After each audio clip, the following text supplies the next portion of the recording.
Bonjour.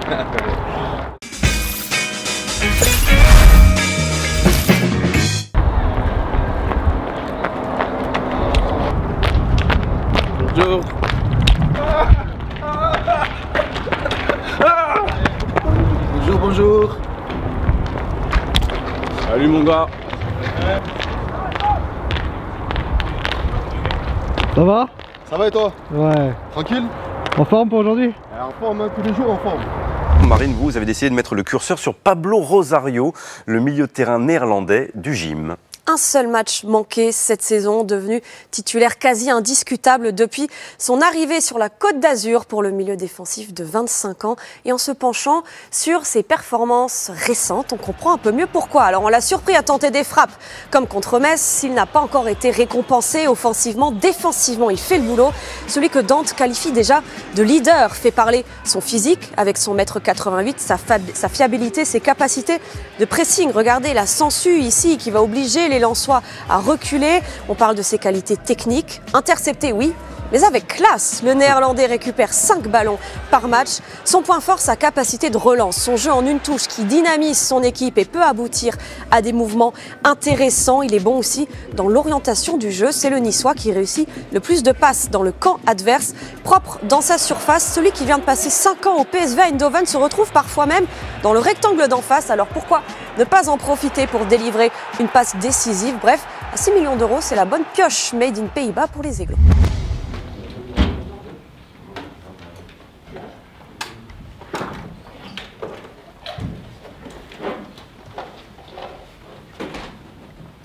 Dix ans après la victoire en Gambardella, presque 10 ans après tes débuts en professionnel avec Nice, on parlait avec Yannick, l'un des derniers joueurs à avoir joué en pro. La Gambarde, ouais. La Gambardella, 10 ans. Voilà, oui, la Gambarde. Les pros, c'est juste après. Ça passe. Ah ouais. C'est vrai que t'as vieilli. 27 ans. Mais justement, voilà, 10 ans après, quel regard tu portes sur ta carrière et ce retour à Nice? Ben, franchement, je trouve que ça s'est très bien passé. Cursus classique, voilà, l'OGC Nice, on a fait de très belles années. Avec cette Gambarde qui vient récompenser le travail qui a été effectué. Et après, c'est vrai que mon départ m'a fait plaisir, entre guillemets, dans le sens où ça a permis au club de progresser. Et mon départ a permis de financer un centre d'entraînement, une partie du centre d'entraînement.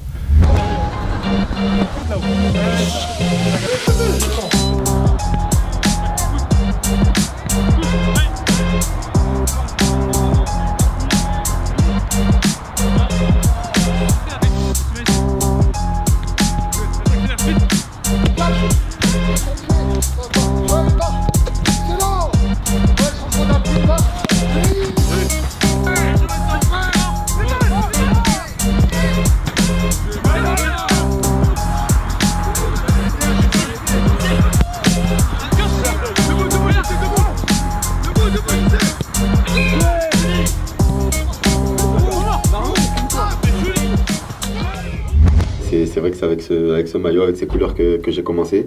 C'est ce club qui m'a permis de réaliser mon rêve. Et voilà, c'est vrai que ça fait toujours plaisir de revenir à Nice. Hein. J'étais toujours dans le coin dès que je pouvais et j'ai toujours été attaché à cette ville, toujours eu des contacts ici. Et voilà, c'est vrai que c'est un plaisir de revenir jouer ici. Il reste 2 kinés et le doc qui étaient déjà là avant que je parte. Après, sinon, tout le groupe est nouveau. Je connaissais pas tout le monde, mais après, il y a un très bon groupe, très bonne ambiance. Ça travaille très bien, donc voilà, dans la joie et la bonne humeur toujours, et c'est important. De ce que j'avais entendu, c'était une très bonne personne déjà. Et en tant que coach aussi, c'était un très bon coach, et du coup, je le découvre. Et c'est plaisant de jouer sous ses ordres. Ben, ça a fait bizarre de revenir à l'Alliance avec le maillot de l'OGC Nice. Hein. Ben, j'avais plus l'habitude, mais voilà, c'est vrai que je me suis vite adapté. Tout le monde m'a mis dans le moule, on m'a très bien intégré. Et c'est vrai que ça m'a fait plaisir de revenir à l'Alliance avec ses couleurs. Malheureusement, il était pas rempli comme j'aurais aimé. Mais c'était toujours un plaisir. Voilà, il y a eu une victoire au bout. Et comme je l'ai dit, ça travaille bien, ça rigole bien. Très bonne ambiance, on m'a très bien intégré. Donc c'est très plaisant. Le leader, c'est commandante Dante. Hein. C'est le commandant, c'est lui le leader du groupe. Et un prochain rendez-vous, c'est ce week-end contre Metz. Qu'est-ce que tu attends de ce match et comment tu l'abordes? Comme tous les matchs, hein, avec beaucoup de concentration. Il faudra mettre énormément de qualité. Il faudra être prêt aussi dans les duels parce qu'ils vont mettre beaucoup d'impact. Metz met beaucoup d'impact. Et les 3 points. Et ça sera un week-end parfait. 16h09, on est pas en retard, c'est géré.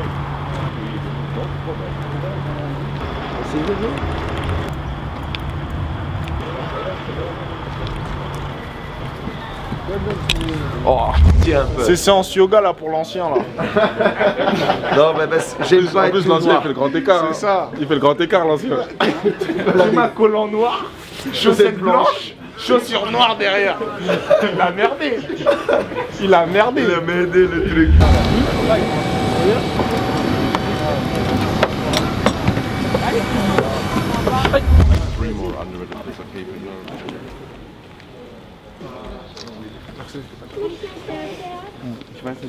Merci Kefren. T'as eu des petits cadeaux? Comment c'est beau.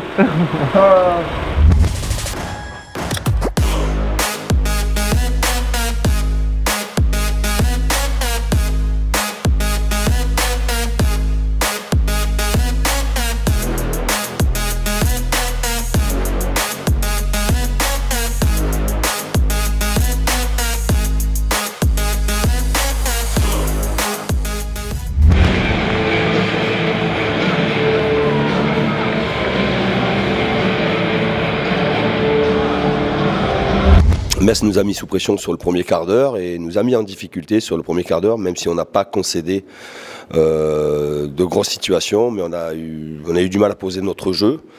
Et à partir du moment où nous avons eu plus de mouvements, peut-être qu'à partir du moment où on s'est adapté à la fois à l'intensité adverse, mais aussi à l'état du terrain, quand notre jeu s'est mis en place, on a été dangereux, on s'est créé des situations en première période. Malheureusement, sans les concrétiser, parce que aussi le gardien a fait des arrêts.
Ça fait marquer un but. Ça fait du bien, ça fait du bien. Ça fait du bien.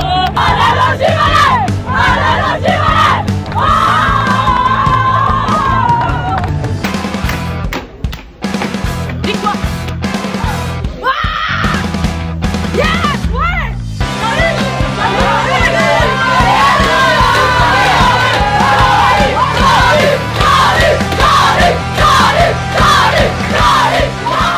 Marseille-Nice ou Nice-Marseille, c'est des gros matchs chez les garçons. On remplit énormément le stade à l'Alliance. Et puis chez nous, on remplit notre petite capacité, mais ça fait énormément de plaisir de voir ça et que l'image de cette équipe, elle est super bien représentée. Voilà. Et aujourd'hui, ça s'est super bien passé contre Marseille, un match qu'on attendait et qu'on a gagné, donc c'est une bonne chose.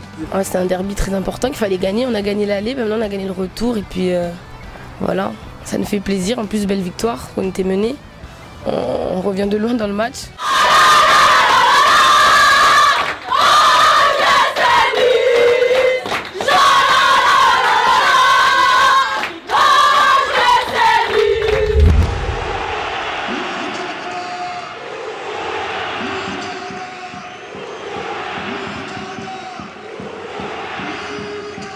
C'est très juste techniquement. Des prises de balles effectivement très intéressantes chez Lucas D'Acunha.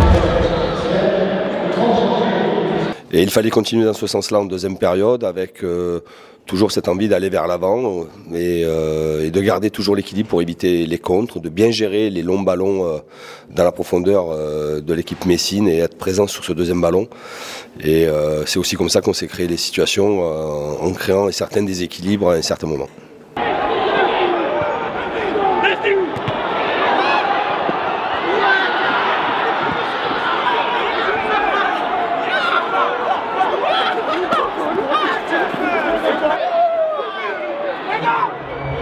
Je suis bien à mon poste numéro 6, mais c'est vrai que j'ai eu la chance d'être devant le but. Ça a souri et je remercie encore une fois Amine, c'est toujours lui. Vous parlez avant le match pour... Ouais, toujours, on se parle. Il me charrie, il me dit que sans lui, je ne vais pas marquer un but. Et encore une fois, c'est lui qui me fait la passe.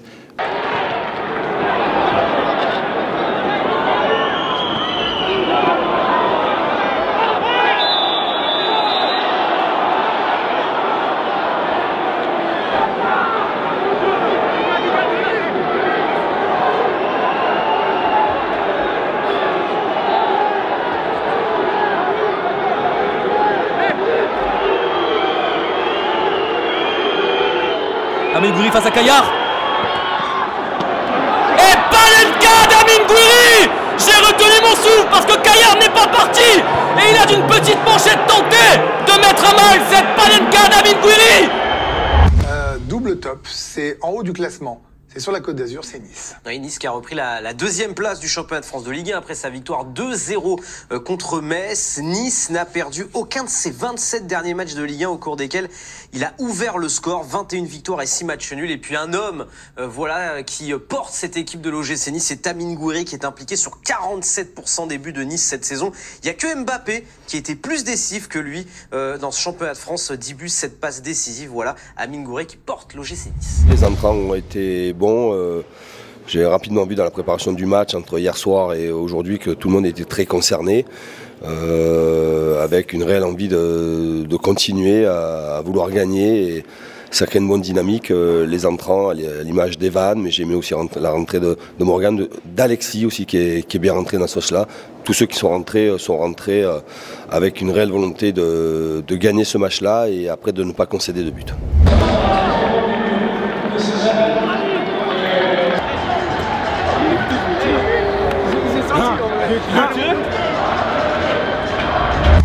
Pourquoi Nice ? Parce qu'il y a je trouve qu'il y a une vraie constance. Enfin là, on parle d'un club qui est quand même dans une série d'invincibilité, alors que là, on parlait du match de Lens de Marseille, mais moi, j'ai pas oublié les matchs précédents. Enfin, il y a eu qu'un match. Et des matchs où Marseille monte des limites récurrentes, j'en ai vu pas plus tard que contre Lille. Mais il y a des points au bout, comme ils ont souffert.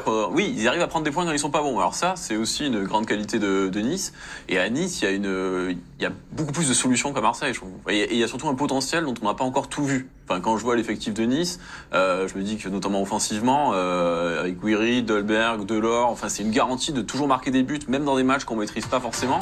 Et en plus, il y a des joueurs qui n'ont pas encore donné le meilleur, comme Kadin Stengs, Justin Kluivert qui a été longtemps blessé. Ils arrivent à être devant avec en plus un point en moins sur tapis vert. Donc en fait, le gap sportif est encore plus important. Et ils n'ont pas encore tout donné. Donc pour moi, pour vous, c'est Nice. Merci beaucoup. Ah ouais, enfin. Et amour. Il a tiré. Il a marqué. Amine. Il a tiré. Il a marqué. La presse ratée.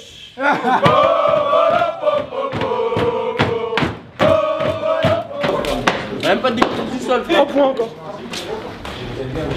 Bon, du coup, une 5e victoire consécutive. Heureux, j'imagine. Et quel bilan tu tires de ce match? C'est super. Autre question? Je rigole. Jouez, gros super. Bravo les gars. Allez, bravo. Allez là. On récupère bien. Il faut aller faire l'exploit lundi. Allez. Il faut aller faire l'exploit lundi.